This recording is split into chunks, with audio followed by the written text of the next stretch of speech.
After 60, we finally asked the magic question. I hate this. Why in the hell am I still doing it? Well, this is Jim, and he used to say yes to every committee in town, but now says nope faster than you can blink. And this is Tav. She used to make giblet gravy at Thanksgiving and stopped because nobody was eating it. And together, we're Unretired AF.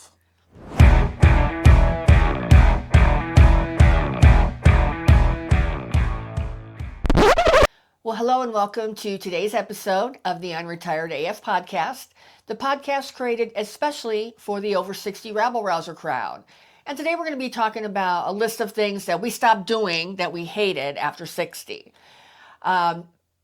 If you want the smart, funny version of news for people over 60, consider joining our rabble-rouser newsletter.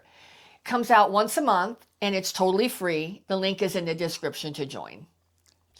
All right, first up, the people who suck the life right out of you. Yeah, and the permission slip we finally wrote ourselves. Forcing ourselves to be around draining people. Well, one of the things that Jim and I did once we turned 60, or got into our 60s anyway, is that we just tried to avoid all the drama in our life. People who brought that, people who were energy vampires that just wanted to just suck the life right out of you and I mean, we all know that feeling. And also the chronic complainers, the people that just, I have a few people I know that are just, there's never a good day. There's never any good news in their life. They just they've become in the habit of complaining. Yeah.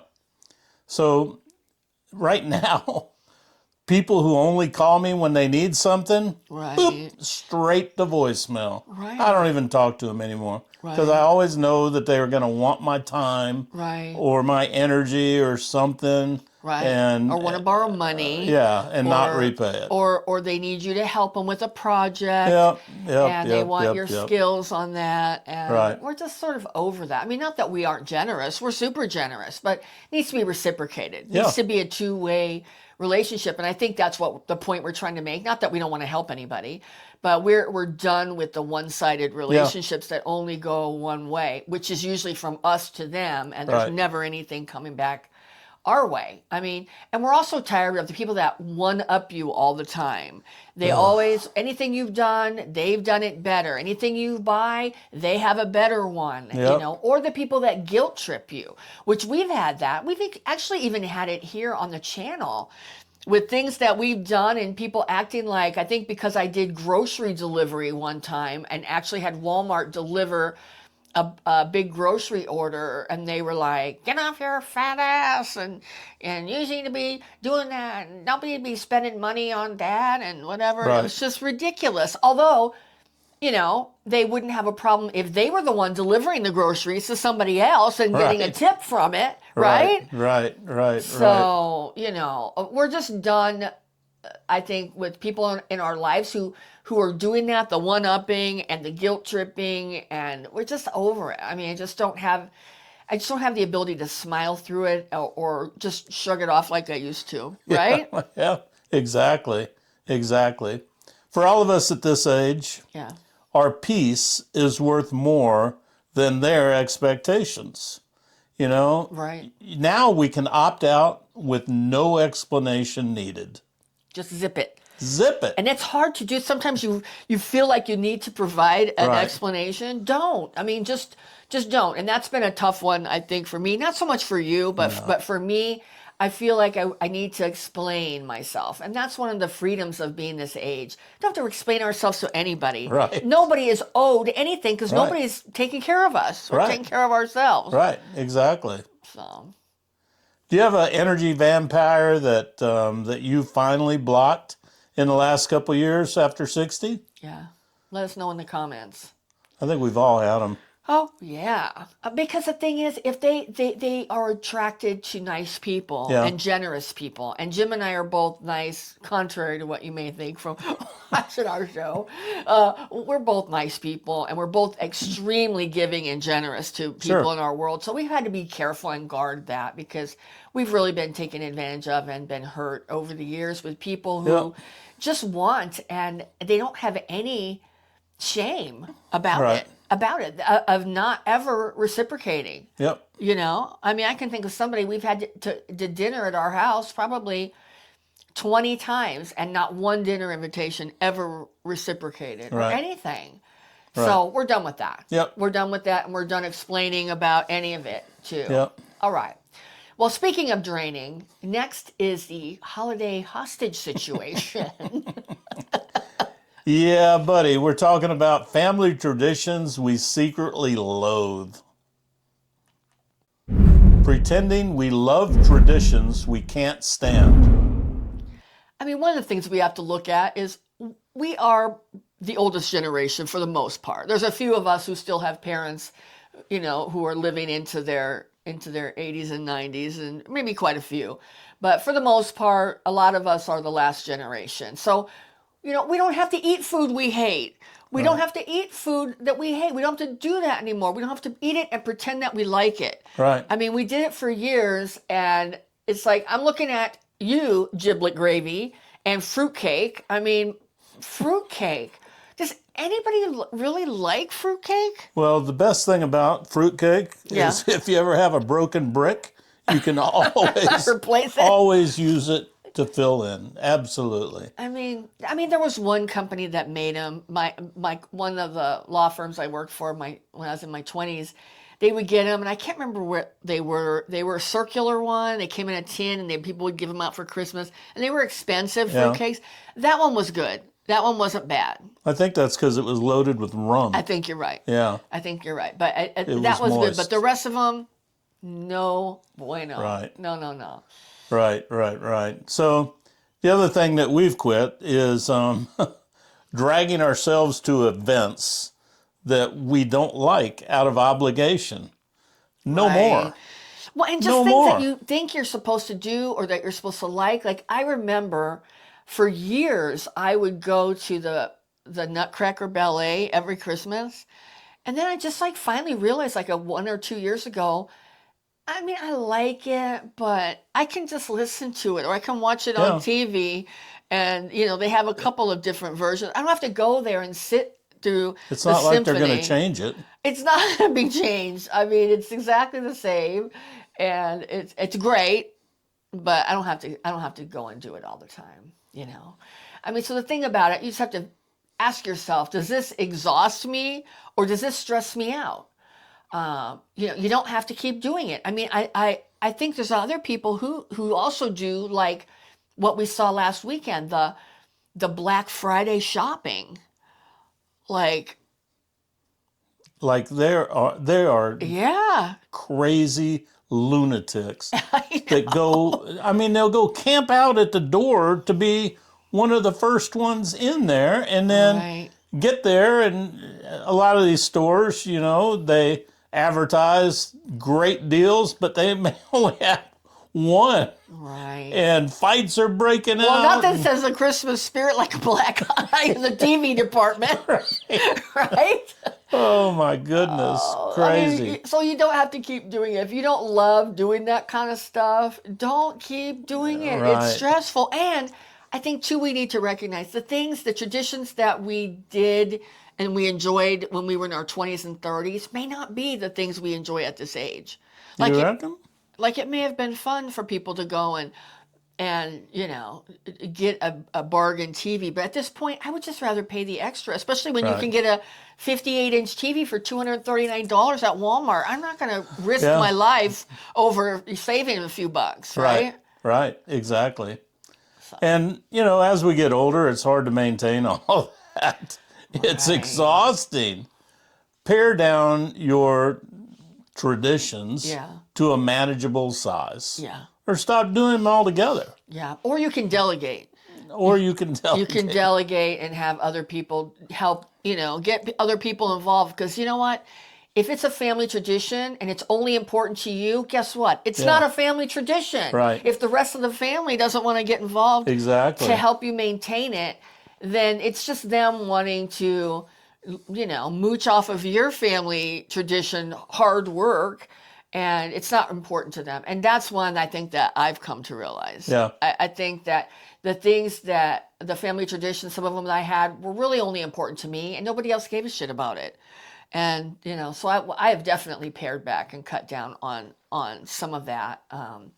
Because, and other people shouldn't be guilted into doing things that they don't care about or want to do either. Right. So, right. It's advice we can take for ourselves, but it's also advice we can take in how we interact with others and the rest of our family too, because they may not care about things, Right. and, it's not fair to put it on them, put it on your kids or whatever, if they don't care. Yeah. Right? Yep.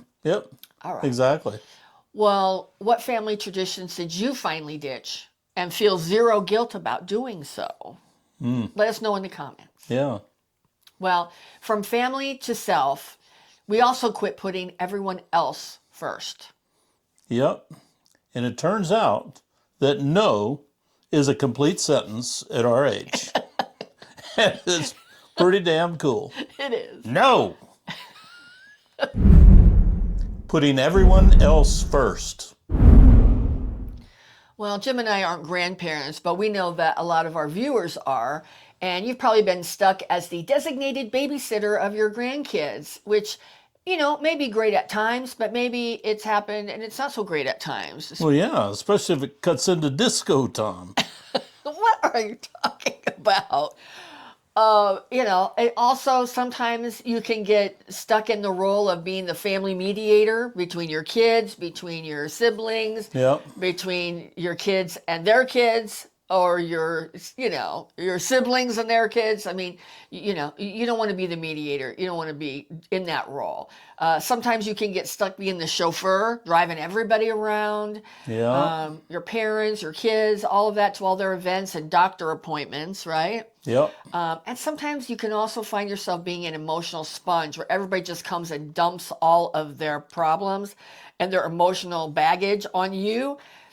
And you're not a sponge. You don't have to take that. You're not a garbage can, and people don't need to come and dump their trash. Oh, I like that. Yeah. You're not that. After decades of service, we are officially off the clock. Yeah. We're done. We punched out. We punched out. And if you bug us, we will punch you out. That's kind of how I feel at times, right? I know. I know. And you can say, no, not this time. If there's a lot of things that you've done in the past and you just don't want to do it again. You don't want to be in charge of a committee at church, or you don't want to volunteer at the school anymore, or you don't want to do an HOA event, or whatever it is. You can just say, no, not this time. And you don't have to feel guilt, and you do not have to provide an explanation. Nope. Which was a new one for me, but you do not have to provide an explanation. Just say it. The world kept spinning when we said no. Did it? It did.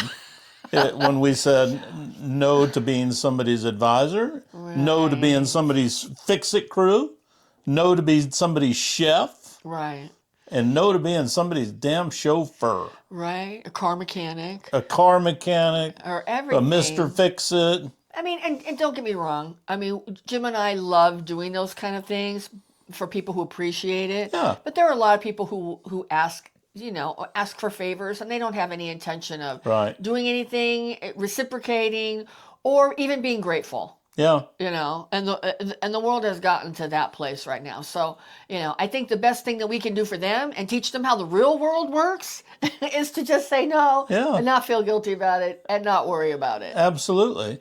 So, have you given up a helper role after 60? If so, let us know in the comments. Yeah, we'd love to hear what you've given up. All right, next. The people-pleasing muscle we finally let atrophy. Yeah, because saying yes when you mean hell no is very exhausting. Saying yes to things we don't want to do. Well, this one's about basically just not getting roped into attending events you don't care about, You don't need to go to the HOA meeting. You don't need to go to, every church meeting. You don't need to do that. People try and rope you into all that. You don't have to volunteer out of guilt. I know that I've been, and this is what I'm going to do. I've been a volunteer working on the elections for a while now. I'm not doing it anymore. I'm not doing it. I'm going to say no. I'm going to say no next time. I'm not doing it. It's just too hard. Let the young people do it. I've done it for a long time. All right. Another thing, sitting through pointless meetings. Yeah. I mean, that can be, and there's so many pointless meetings that happen. In fact, most of them are pointless if you really look at it. I can't even think of, I can think probably on one hand how many meetings I've been to that were actually not pointless. Wow. Right? I don't know. I haven't been to a lot of meetings with you, but I assume you're right. How about you? Have you been to a lot of meetings that you would say were productive? Productive? Yeah. Okay. Yeah, not recently, but yeah, through life. Right. Yeah. Okay. Well, absolutely. Good for you. Excellent. Well, I didn't mean it like that. So I guess the people-pleasing muscle has finally friggin' retired. Holy crap. I think it did. I'm sorry. Mine just retired right now in Yeah, this it did. episode. All right. This is a decade of, nope, I'm good. I don't need to do that. I can understand that. Yeah. So, and guess what? No one died. The world's still turning. Everybody's just keep on doing what they're doing. No one died? No one died. Wow. So we were not as important as we thought we were. Exactly. I mean, and that's part of it. We think sometimes that we're way more relevant than we actually are. Yeah. We just need to protect our own time. Yeah. All right. What yes did you turn into a hell no after 60? Let us know in the comments. We would love to hear. All right. Last but not least, the stuff that owns us instead of the other way around. Yeah, it's time to evict the junk. Keeping stuff we don't want or need.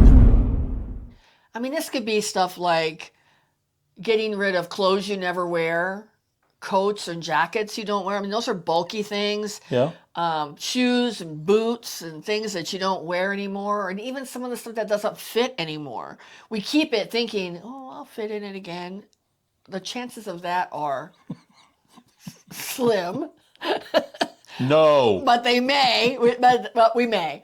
But you get the point. I mean, getting rid of cluttery stuff you don't even like. I mean, that's the thing. Gifts that people give you that you don't want, be free to give them to Goodwill, or to, if you don't want to give it to Goodwill, give to some other charity. There's a couple of veterans charities that have thrift stores and stuff too, or do a garage sale, or give it to your kids. Or re-gift them and give them to a family member. Don't do that. That's a terrible idea. But get rid of it. I mean, we all have stuff that we didn't even buy for ourselves. We didn't pick out, and it's resting in our homes. If you have extra crap that you don't need that's taking up room, just get rid of it. Right. Heirlooms that feel like a burden? Yeah. And storage bins haunting the garage. Like, how many people have a piano that their parents gave them and they don't even play? Yeah. Like stuff like that. Yeah. Right? Yeah. Right? But all tools and fishing equipment are must keeps. But you need is no bad stuff. You need it. Oh, you need it. So we're talking about stuff you don't like and don't need. So if you get rid of everything that you don't like or that you don't need, everything you are surrounded with should be things that bring you joy. Yeah, I agree. Right? I agree. We're not saying not to have tchotchke. I have tchotchke. I still buy tchotchke. I like it. But it's stuff I want to look at, not stuff people gave me or stuff I've outgrown. Because, I went through, when I was in my 20s, I went through a lighthouse phase where I had tons of lighthouse figurines. Like, when I say tons, I had a lot of stuff. And we ended up giving that to somebody else who had that, remember? Yeah. Actually, a client. Yeah. One of our clients liked all that stuff, and we ended up giving boxes of lighthouse crap to her. So, I mean, we hate dusting stuff like that. We hate organizing it. Eventually, it starts spreading out in the house. We start tripping over it. So the healthy thing to do is just let it go. We're not hoarders, though. We're not. Oh, no. Let's make that clear. No. The only thing we're tripping on around here are cat toys. The cats are hoarders. Yeah. That's a whole nother episode. That is a whole nother episode. But just let it go. I mean, we let a lot of stuff go. We still have a lot of stuff, but it's all stuff that we want. Right. And that's what the point we're trying to make is get rid of stuff you don't need or you don't want, that you don't use. Make space for the stuff that actually matters to you. Yeah. And give you some breathing room. Right, exactly. So, what keeper did you finally toss after 60 and feel liberated about? Yeah. Do you have anything? List it in the comments, please. My treadmill. Oh. The takeaway. Well, the takeaway from this episode is that we stopped doing a lot of shit in our 60s that we hate, and the world didn't end. Yeah. Didn't come to an end. We're still here. Exactly. And we replaced obligation with peace. Yeah. Guilt with freedom. Is that it? And clutter with space. What is going on over here? Turns out saying no is the best anti-aging serum on the market. Ooh. Yeah. For those of us who are trying to do anti-aging. Here's to protecting your energy. Okay. Your time. Yeah. And your sanity. Yeah. Because Unretired AF means living on our terms, finally. Cheers. Cheers. Cheers. So, the link to our monthly newsletter, the Rabble Rouser, is in the description. It's free to join, and it's chock full of news that is specially curated for unretired rebels. It's not your AARP crapola. It is stuff that is going. It's going to be pertinent for us. Nice. And it's short.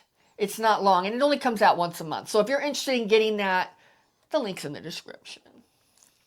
So we, as you know, have a comment section. If you have a comment on this episode, please drop us a note. We'd love to read it and comment back to you. Thank you. Well, they can drop us a comment, too. Yeah. Or a note, if they want to drop us a note. They don't know. Sorry, I burped in the middle. I'm sorry. You're gross. I know, TMI. Sorry. Thank you so much to our members and subscribers. We really appreciate you. You know, guys, in all seriousness, your support to us helps keeps the show going. And we really, really appreciate all our subscribers. We truly do. We appreciate you watching us and putting up with us. And I hope you get a laugh. I hope you have a smile on your face when you watch. Yeah. That is our intent. Yeah. Some of our episodes are much heavier than others. Yeah. But we try to lighten even the hardest of subjects up. We try to lighten it up. So I hope you enjoyed it. Yeah, and we've been kind of silly today. But, we have. But honestly, I mean, I've been dealing with migraines the last few days, so this takes my mind off of it a little bit and lightens it up. So anyway, well, we're not slowing down. And neither should you. And together, we're Unretired AF.